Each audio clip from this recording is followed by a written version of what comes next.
Assalamualaikum warahmatullahi wabarakatuh. Perkenalkan, nama saya Hisnita Rahma Afiani dengan NIM terakhir 074.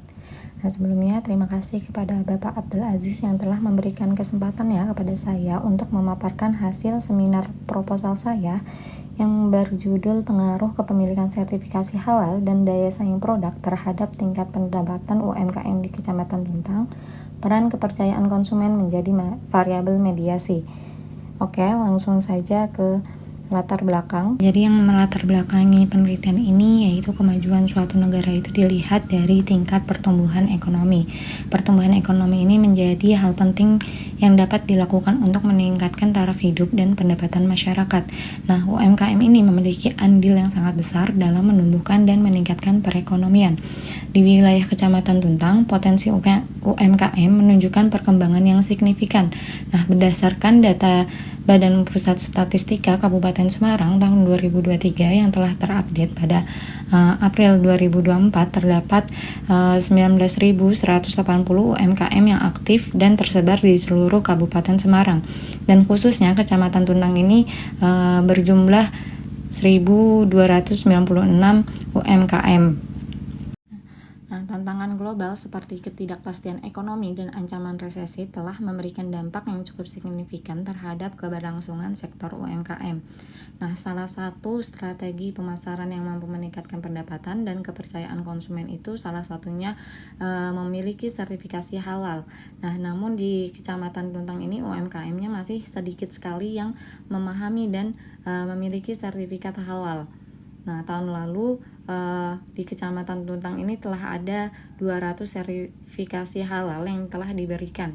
Nah, dampaknya ini pada UMKM yang telah memiliki sertifikasi halal ini memiliki nilai daya saing yang lebih tinggi sebab dapat memenuhi kebutuhan konsumen yang tidak hanya peduli terhadap kehalalan produk, namun juga peduli akan kualitas dan kebersihan produk tersebut.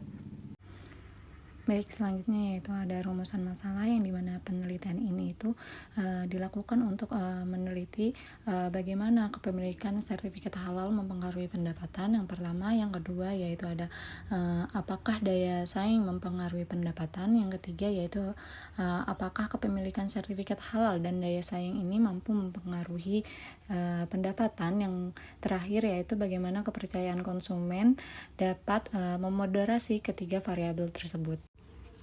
Baik, selanjutnya di sini ada tujuan penelitian yang dimana terdapat 2 poin dari tujuan penelitian di sini, yaitu yang pertama untuk mengetahui kepemilikan sertifikat halal dan daya saing terhadap pendapatan. Lalu poin yang kedua itu untuk mengetahui apakah kepercayaan konsumen dapat memoderasi kedua variabel tersebut terhadap pendapatan. Lalu di sini ada beberapa penelitian terdahulu, yaitu yang pertama dari Rahim tahun 2023 yang meneliti tentang pengaruh sertifikat halal terhadap peningkatan pendapatan penjualan usaha di sektor food and beverage Kota Makassar. Dengan hasil penelitian menunjukkan bahwa sertifikat halal ini berpengaruh positif dan signifikan terhadap pendapatan. Yang kedua yaitu ada dari Lanan tahun 2019 yang meneliti tentang pengaruh modal usaha, daya saing, dan lokasi usaha terhadap tingkat pendapatan usaha mikro, kecil, dan menengah di Kelurahan Tlogomas, Kecamatan Lowokwaru, Kota Malang, yang mendapatkan hasil bahwa daya saing berpengaruh positif terhadap pendapatan UMKM secara signifikan. Lalu yang ketiga yaitu ada dari Muiz dan kawan-kawan tahun 2023 yang meneliti tentang pengaruh sertifikat halal terhadap pendapatan usaha dan halal awareness UMKM di sektor halal food. Studi pada pelaku usaha UMKM Kecamatan Hideng, Kota Tasikmalaya, yang dimana penelitian tersebut menemukan bahwa sertifikat halal berpengaruh positif dan tidak signifikan terhadap pendapatan usaha. Jadi berdasarkan landasan teori tersebut dapat dirumuskan hipotesis berjumlah 7 hipotesis, yaitu yang pertama, kepemilikan sertifikasi halal berpengaruh positif dan signifikan terhadap tingkat pendapatan pelaku UMKM di Kecamatan Tuntang. Lalu hipotesis kedua yaitu daya saing produk berpengaruh positif dan signifikan terhadap tingkat pendapatan pelaku UMKM di Kecamatan Tuntang. Yang ketiga yaitu kepemilikan sertifikasi halal berpengaruh positif terhadap kepercayaan konsumen pada produk UMKM di Kecamatan Tuntang. Lalu hipotesis keempat yaitu daya saing produk berpengaruh positif terhadap kepercayaan konsumen pada produk UMKM di Kecamatan Tuntang. Hipotesis kelima yaitu kepercayaan konsumen berpengaruh positif dan signifikan terhadap tingkat pendapatan pelaku UMKM di Kecamatan Tuntang. Hipotesis keenam yaitu kepercayaan konsumen memediasi pengaruh kepemilikan sertifikasi halal terhadap tingkat pendapatan pelaku UMKM di Kecamatan Tuntang. Lalu hipotesis ketujuh yaitu kepercayaan konsumen memediasi pengaruh daya saing produk terhadap tingkat pendapatan UMKM di Kecamatan Tuntang. Selanjutnya yaitu ada kerangka teori yang dimana dalam penelitian ini menggunakan teori Result Based View atau RBV yang diperkenalkan pertama kali oleh J. Berner tahun 1991, yang dimana teori ini menjelaskan bahwa keunggulan bersaing suatu organisasi termasuk usaha mikro, kecil, dan menengah atau UMKM itu tidak semata-mata hanya ditentukan oleh kondisi eksternal saja seperti tingkat persaingan pasar, melainkan juga sangat bergantung pada sejauh mana organisasi mampu mengembangkan, mengelola, dan memastikan sumber daya internal yang dimilikinya dapat dimanfaatkan secara strategis dan berkelanjutan. Nah, teori ini menekankan bahwa sumber keunggulan kompetitif yang berkelanjutan itu bersumber dari dalam organisasi itu sendiri, yaitu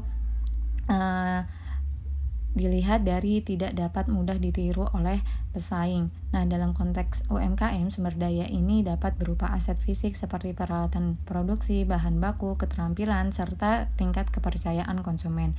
Oleh karena itu, pendekatan teori RBV ini sangat relevan untuk digunakan dalam penelitian ini, mengingat seluruh variabel yang dikaji mencerminkan kekuatan internal pelaku usaha UMKM dalam memperkuat daya saing dan meningkatkan pendapatan. Di sini ada sertifikasi halal. Yang pertama ini konsep sertifikasi halal. Jadi sertifikasi halal ini merupakan proses yang harus dilalui oleh pelaku usaha untuk memperoleh sertifikat halal. Nah, proses ini mencakup seperti memastikan bahan baku, proses produksi, dan pengemasan agar sesuai dengan standar yang telah ditetapkan oleh LPPOM MUI. Nah, sedangkan tujuan dari sertifikasi halal di sini yaitu untuk memberikan jaminan yang jelas kepada konsumen mengenai kehalalan suatu produk.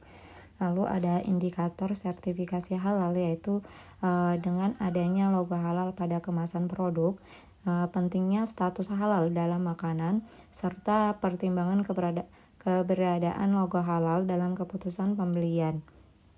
Jadi konsumen itu juga tidak ragu untuk mengkonsumsi makanan dengan label halal karena produk tersebut diyakini telah melalui proses uji kelayakan halal oleh Majelis Ulama Indonesia atau MUI. Lalu ada daya saing. Nah, daya saing dapat diartikan sebagai kemampuan suatu entitas, baik itu negara maupun daerah atau pelaku usaha, dalam menghasilkan produk, barang, atau jasa yang mampu bersaing di pasar internasional.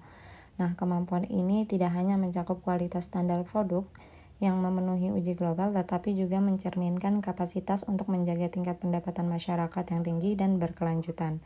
Nah, adapun indikator dari daya saing yaitu kualitas produk, inovasi desain, fleksibel harga, dan responsivitas terhadap kebutuhan konsumen.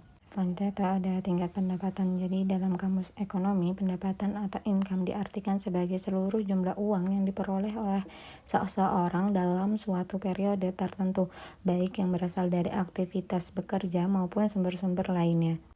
Pendapatan ini dapat berupa gaji, upah, sewa, dan pensiun, serta laba yang diperoleh oleh perusahaan. Nah, indikator dari pendapatan ini terdiri dari 3 indikator. Yang pertama yaitu unsur-unsur pendapatan, yang kedua yaitu sumber-sumber pendapatan, yang ketiga yaitu ada biaya. Nah, lalu ada kepercayaan konsumen. Menurut Morgan & Hunt menjelaskan bahwa kepercayaan merupakan fondasi dalam membangun hubungan jangka panjang antara produsen dan konsumen. Nah, dalam konteks UMKM, meningkatnya Kepercayaan konsumen ini dapat berdampak pada loyalitas dan meningkatkan frekuensi pembelian. Demikian, kepercayaan menjadi fondasi penting dalam hubungan konsumen dan penyedia produksi atau jasa. Nah, jika konsumen memiliki kepercayaan terhadap kualitas dan integritas produk atau jasa yang ditawarkan, maka konsumen akan cenderung memiliki intensi yang lebih kuat untuk melakukan pembelian. Lalu ada metode penelitian yang dimana penelitian ini menggunakan metode kuantitatif melalui penyebaran kuesioner kepada para pelaku UMKM yang ada di Kecamatan Tuntang, khususnya yang sudah berdiri lebih dari 1 tahun.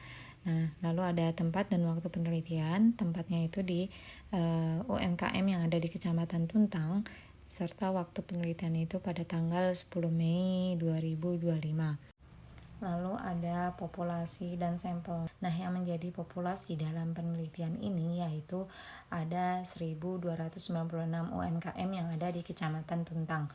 Nah, untuk mengambil sampel, kita menggunakan teknik purpose sampling atau non-probabilitas dengan menggunakan rumus Lovin. Nah, setelah dihitung menggunakan rumus Lovin, kita mendapatkan sampel sebanyak 93 pelaku UMKM di Kecamatan Tuntang yang akan diberikan kuesioner atau dijadikan responden.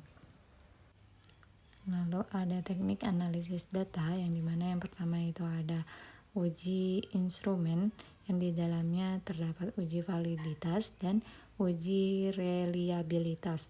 Lalu ada uji asumsi klasik yang dimana uji asumsi klasik ini berupa uji normalitas, uji multikolinearitas, dan uji heteroskedasisitas. Lalu ada uji regresi linear berganda dan uji hipotesis yang dimana mencakup uji T, uji F, dan uji R. Mungkin itu saja yang dapat saya sampaikan, kurang lebihnya mohon maaf. Wassalamualaikum warahmatullahi wabarakatuh.